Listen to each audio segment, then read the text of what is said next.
अब हॉबिन का सेओंगजुन को फंसाने वाला प्लान खराब हो चुका है और सेओंगजुन ने पूरा का पूरा पासा पलट दिया है। पर हॉबिन ने अभी भी हार नहीं मानी है, क्योंकि उसने सेओंगजुन की तरह ही अपनी एक कंपनी बना ली है जिसमें उसके सारे के सारे दोस्त हैं। पर अब सवाल ये उठता है कि ये सारे लोग मिलकर सेओंगजुन की टीममेट्स का सामना कर पाएंगे या फिर हॉबिन इन्हें भी साथ ही ले डूबेगा। तो चलिए देखते हैं आगे क्या होता है। तब सेओंगजुन और उसके साथी हॉबिन की कंपनी के बारे में सुनकर बहुत ज्यादा हैरान हो जाते हैं और तब वहाँ पर स्ट्रीमिंग करते हुए रूमी भी आ जाती है। So guys, मैं पार्टी स्टार्ट करने के लिए यहाँ पर आ चुकी हूँ। मैंने सुना है कि यहाँ पर बहुत सारे यूट्यूबर्स आ रहे हैं, पर आखिरकार तुम सभी लोग इतने सीरियस क्यों लग रहे हो? तुम सभी लोगों ने सही सुना है। हम सभी लोग हॉबिन यू कंपनी स्टार्ट करने वाले हैं, जिसमें ताइहॉन गेमिंग यूट्यूबर बनेगा और साथ में मांगी और रूमी भी होंगे। स्नैपर इसमें कैमरामैन होगा और गोल इन सभी की वीडियोस को एडिट करेगी। तो सारे सब्सक्राइबर्स ये सुनकर बहुत ज्यादा हैरान हो रहे होते हैं, पर हॉबिन के साथियों को कुछ समझ नहीं आ रहा होता। ये तो बहुत ज्यादा अच्छी बात है, पर तुम्हारे दोस्तों की शक्लें देखकर तो ऐसा लग रहा है जैसे कि उन्हें अभी अभी पता लग रहा है। तो हॉबिन के सारे दोस्त उसे घेर लेते हैं और क्योंकि वहाँ पर रूमी का कैमरा ऑन होता है तो सेओंगजुन और उसके साथी भी उन्हें वहाँ से जाने देते हैं। तब यहाँ हॉबिन के दोस्तों ने उसे बांध दिया होता है और वो उसे सब कुछ एक्सप्लेन करने के लिए कह रहे होते हैं। मैं तो वहाँ पर मजाक कर रहा था। वहाँ पर एक हिडन कैमरा छुपा हुआ था और मैं कहने ही वाला था कि मेरे दोस्तों को कंपनी के बारे में बताकर उन्हें बेवकूफ बनाया है। तो तुम लोगों को ये आइडिया कैसा लगा? तब गोल, रूमी और स्नैपर मिलके हॉबिन को मारना स्टार्ट कर देते हैं और उसे पूछने लगते हैं कि उसने आखिरकार ऐसा फैसला क्यों लिया। ये तो मैं काफी टाइम से सोच रहा था, क्योंकि मुझे नहीं पता कि मैं कब दोबारा से गरीब हो जाऊंगा। जब मेरी माँ हॉस्पिटल से वापस आई तब वो फिर से तैयार होकर काम पर जाने लगी, पर मैंने उन्हें रोकने की बहुत कोशिश की और उन्हें समझाया कि मैं यूट्यूब से अब काफी सारे पैसे कमा रहा हूँ, जिस वजह से उन्हें काम करने की कोई जरूरत नहीं है। पर मेरी माँ फिर भी नहीं रुकी, क्योंकि मैंने उन्हें बताया था कि हमें यूट्यूब पर रहने के लिए हर दिन नए आइडियाज को सोचना पड़ता है और अगर हम ऐसा नहीं कर पाते हैं तो हमारा चैनल भी बंद हो सकता है। जिस वजह से मेरी माँ को बहुत ज्यादा चिंता है कि कहीं ये चैनल एक दिन बंद ना हो जाए, और इसीलिए वो मेरी स्कूल और कॉलेज की फीस इकट्ठा करने के लिए जॉब पर चली गई। अब जब मैं उनकी बातों को सोच रहा हूँ तो मैं ये समझ रहा हूँ कि वो बिल्कुल सही है, क्योंकि मैं यूट्यूब के बिना कुछ भी नहीं हूँ। तो इसलिए अब मुझे हार्ड वर्क करना होगा। मैं बस यूट्यूब पर स्ट्रीमिंग करने में ही अच्छा हूँ, पर मुझे डर है कि अगर किसी दिन मैं वैसा ना कर पाया तो मैं फिर से गरीब हो जाऊंगा, जो कि मैं होना नहीं चाहता। तो इसलिए मैं अपनी कंपनी को स्टार्ट करके बहुत सारे पैसे कमाना चाहता हूँ। मैं कसम खाता हूँ कि मैं ये पता लगा के रहूंगा कि मुझे खुश रहने के लिए कितने पैसों की जरूरत है। तो इसलिए मैं चाहता हूँ कि तुम सभी लोग मेरी इस चीज में मदद करो। तो चलो फिर साथ मिलकर कंपनी बनाते हैं और हाँ, हम सारे प्रॉफिट्स को इक्वली बांटेंगे। तब रूमी को कुछ समझ नहीं आ रहा होता, पर अचानक से स्नैपर इसके लिए मान जाता है, क्योंकि उसे हॉबिन का आइडिया काफी पसंद आ गया होता है और ऊपर से वही वो पर्सन था जिसने हॉबिन को यूट्यूब के साथ इंट्रोड्यूस करवाया था, जिस वजह से वो इस बार भी हॉबिन का साथ देने के लिए तैयार होता है। तब गायोल भी इसके लिए तैयार हो जाती है और खुशी के मारे नाचना स्टार्ट कर देती है। मेरे पास कोई दोस्त नहीं है, तो इसलिए मैं भी ये काम करूँगी, पर इसके बदले में मुझे कंपनी का हेड बनना है। ठीक है, मुझे ये मंजूर है। वैसे तो कंपनी का हेड बनना थोड़ा मुश्किल है, पर तुम कंपनी की फिगर हेड बन सकती हो। तब गायोल इतना सुन के बहुत ज्यादा खुश हो जाती है और वो तीनों नाचना स्टार्ट कर देते हैं, जिस वजह से रूमी को भी ये आइडिया अच्छा लगने लग जाता है, जिस वजह से वो भी हाँ कह के उनके साथ डांस करना स्टार्ट कर देती है और मांगी भी जबरदस्ती बीच में घुस जाता है, जिस वजह से सिर्फ ताइहॉन ही बचता है और वो सभी लोग उम्मीदों से उसकी तरफ देखने लगते हैं और उन्हें देखकर ताइहॉन उन्हें मारने की धमकी देने लग जाता है। तब स्नैपर को एक आइडिया आता है और जैसे ही वो ताइहॉन के कान में वो चीज बोलता है, वैसे ही ताइहॉन भी उनकी कंपनी को ज्वाइन करने के लिए तैयार हो जाता है। वैसे तो मैं इससे खुश तो हूँ, पर मुझे ऐसा क्यों लग रहा है कि जैसे मुझे इस्तेमाल किया जा रहा है। तो चलो गाइस, अब से हॉबिन यू कंपनी स्टार्ट होती है, ताकि हम एक्सजे कंपनी के द्वारा दिए गए डैमेजेस को रिकवर कर सके और सबको उनके क्राइम्स के बारे में बता सके। तो इसलिए अब से हमारी एक्सजे कंपनी के साथ लड़ाई स्टार्ट होती है। तब वो इसके बारे में हॉबिन के चैनल पर भी डाल देते हैं और सेओंगजुन को ये सब कुछ काफी ज्यादा इंटरेस्टिंग लग रहा होता है। तो हॉबिन इन सब के बारे में बॉमी को बता देता है, जिस वजह से बॉमी ये सुन के हैरान होती है कि हॉबिन सीईओ बन चुका है। पर ये बात हॉबिन के सिर पर चढ़ चुकी होती है, जिस वजह से वो बॉमी के सामने हवा में उड़ने लगता है और अपनी तारीफों के पुल बांध देता है। लगता है ये गधा ये चाहता है कि मैं इससे इम्प्रेस हो जाऊं,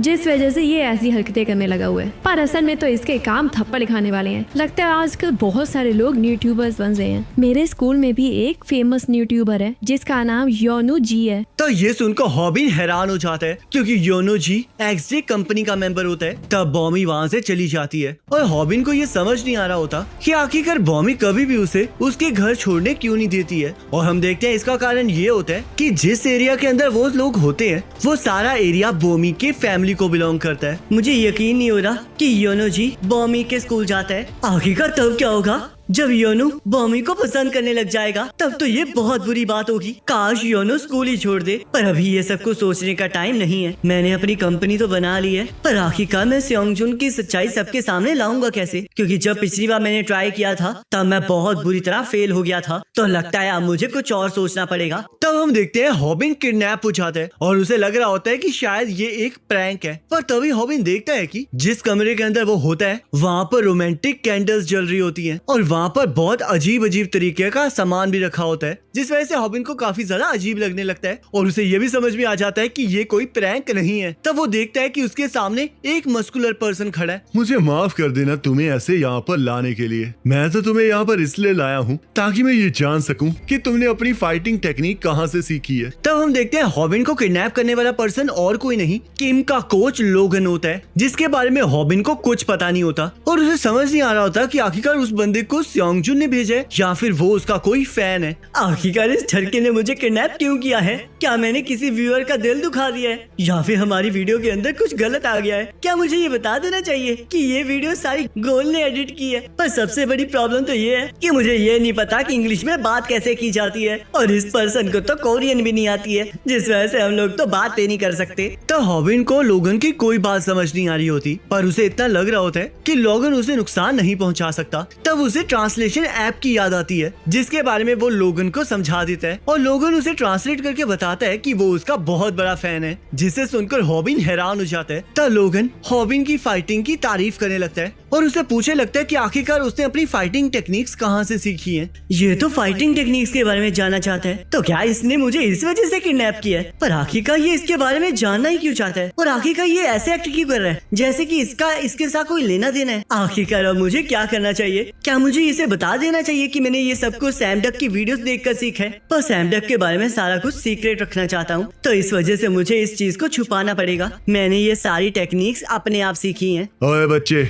मुझसे झूठ बोलने की कोशिश मत करो। अगर तुमने मुझे सच कहा होता तो मैं तुम्हें एक स्पेशल न्यू टेक्निक सिखाता, पर अब मैं तुम्हें टनल के अंदर गाड़ दूंगा। तब लोगन का फोन डेड हो जाता है, जिस वजह से हॉबिन को समझ नहीं आ रहा होता कि आखिरकार अब वो लोग आपस में बातचीत कैसे करेंगे। तब उन दोनों के ही पसीने छूटने लगते हैं क्योंकि उन दोनों को ही एक दूसरे की बात समझ नहीं आ रही होती। और अगले दिन स्कूल में स्नैपर हॉबिन को बताता है कि जिस पर्सन ने उसे किडनैप किया था वो UFC triple champion logon gratia था। पर हम देखते हैं स्नैपर को हॉबिन की बातों पर बिल्कुल यकीन नहीं हो रहा होता और हॉबिन को ये समझ नहीं आ रहा होता कि आखिरकार लोगन ने उसे किडनैप क्यों किया था। आखिरकार इतना बड़ा चैंपियन ऐसे कैसे कर सकता है? क्या वो सच में मेरा फैन था जो कि मेरी बॉडी के पीछे था, पर वो तो सिर्फ मेरी टेक्निक्स में इंटरेस्टेड था? क्या ऐसा हो सकता है कि वो सैम डक के साथ किसी तरह कनेक्टेड हो? तब हमें पता चलता है कि लोगन ने हॉबिन को छोड़ दिया होता है, पर वो हॉबिन को बताता है कि वो उसे फिर से किडनैप करेगा। तब यहाँ हॉबिन और स्नैपर अपने ऑफिस के लिए स्पेस ढूंढ रहे होते हैं, जिसके बारे में वो स्ट्रीम भी कर रहे होते हैं। तब स्नैपर हॉबिन को बताता है कि जब वो वहाँ का सिक्योरिटी डिपॉजिट दे देंगे तो वो ऑफिस उन्हें मिल जाएगा,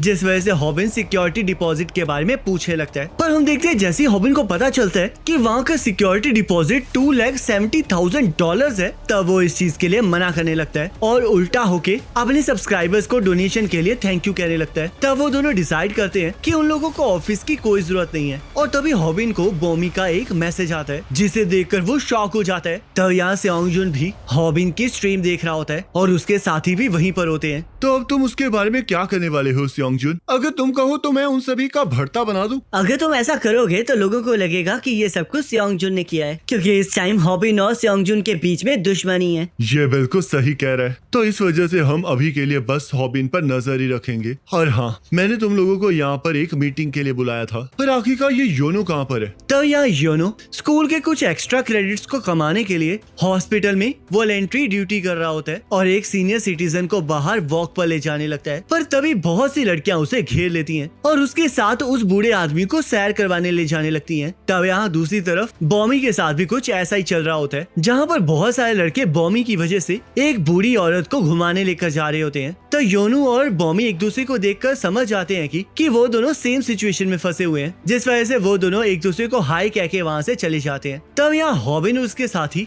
बीच पर मजे करने आए होते हैं और हॉबिन के सब्सक्राइबर्स रूमी को प्रपोज कर रहे होते हैं होते हैं और कुछ लोग तो तायहॉन को बिकनी पहनाने में लगे होते हैं। तब स्नैपर हॉबिन की तारीफ करने लगता है, जिस वजह से हॉबिन 7वें आसमान पर पहुंच जाता है और फिर से अपने सीईओ होने की डींगे हाँकने लगता है। तब सभी लोग मजे करने लगते हैं और हॉबिन मांगी से पूछने लगता है कि वो आखिरकार बिजी होने के बावजूद वहाँ पर कैसे आया है। पर मांगी उसे बताता है कि वो तो बस वहाँ पर लड़कियों के स्विम सूट्स को देखने आया है। तब स्नैपर होटल पर चलने की बात करने लगता है, पर तभी उसे वहाँ पर योनू दिखाई देता है, जिसे देखकर स्नैपर हैरान हो जाता है। तब उसे वहाँ पर बॉमी भी दिखाई देती है, जिस वजह से स्नैपर को लग रहा होता है कि आखिर इतना बड़ा कोइंसिडेंस कैसे हो सकता है। मैं सोच ही रहा था कि बॉमी के मैसेज आने के बाद तुम इतना ज्यादा चीखे क्यों थे। सच सच बताना हॉबिन, तुम हमें यहाँ पर इसलिए लाए हो ना क्योंकि तुम्हें योनू और बॉमी के बारे में पता लग गया था और तुम यहाँ पर योनू को रोकने आए हो ताकि वो बॉमी पर डोरे न डाले। तो हॉबिन इसके लिए मना करने लगता है, पर स्नैपर को पूरा यकीन होता है कि हॉबिन उन्हें वहाँ पर इसी वजह से लाया है। तब स्नैपर को पता चलता है कि वहाँ पर आने के बारे में हॉबिन ने पोस्ट भी डाली होती है, जहाँ पर बहुत सारे सब्सक्राइबर्स ने हॉबिन का साथ दिया होता है, जिस वजह से हॉबिन उनकी बातों में आकर वहाँ पर आ चुका होता है। तो हॉबिन स्नैपर से माफी मांगने लगता है और उसे वादा करता है कि अगर वो उसकी मदद करेगा